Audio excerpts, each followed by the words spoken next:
Hello, welcome, and thank you for listening to my presentation on my favorite font. And my favorite font is Blogger Sans.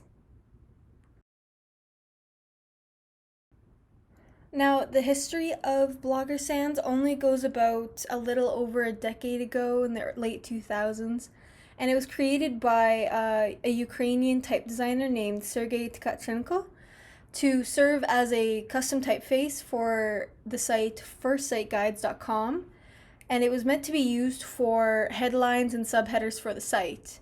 The creator drew inspiration from the font Doris for its clarity and legibility, as well as from lost Cyrillic languages. And the typeface was eventually copyrighted in 2014 by Sergei. Now I'll elaborate on some of the parts and anatomy that go into Blogger Sans. Now, Blogger Sans is a sans serif typeface, meaning there are no serifs anywhere in the letters or symbols.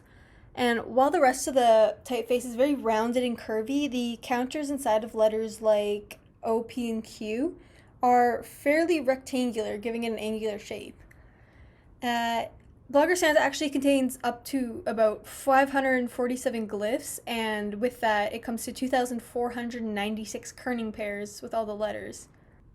All the ascending and descending lines in Blogger Sans, like the B, D, and J's and such, are about half the height they would normally be in order to allow headlines and sublines to be put in more densely with less line spacing, again, for that website that it was made for. And all the crossbars in the uppercase letters are placed at about the X height line except A, which is lower than the rest, as well as the lowercase a, which is also given a similar treatment.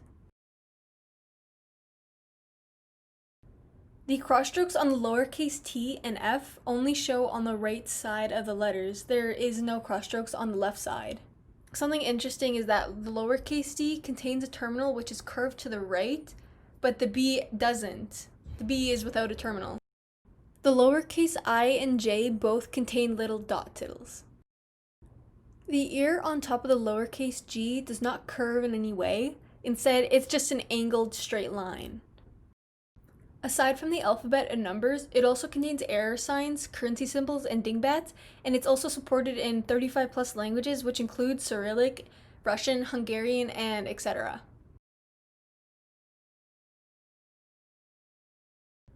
Blogger Sans is one of my personal favorite fonts and typefaces, most recently, in my opinion, because it's a simple font that can be used for many different purposes, while also having its own differences in order to stand out.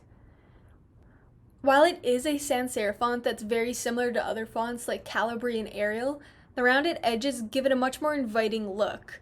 And I found it to be a great choice for body text and subheaders, just like it was created for and intended to be used for.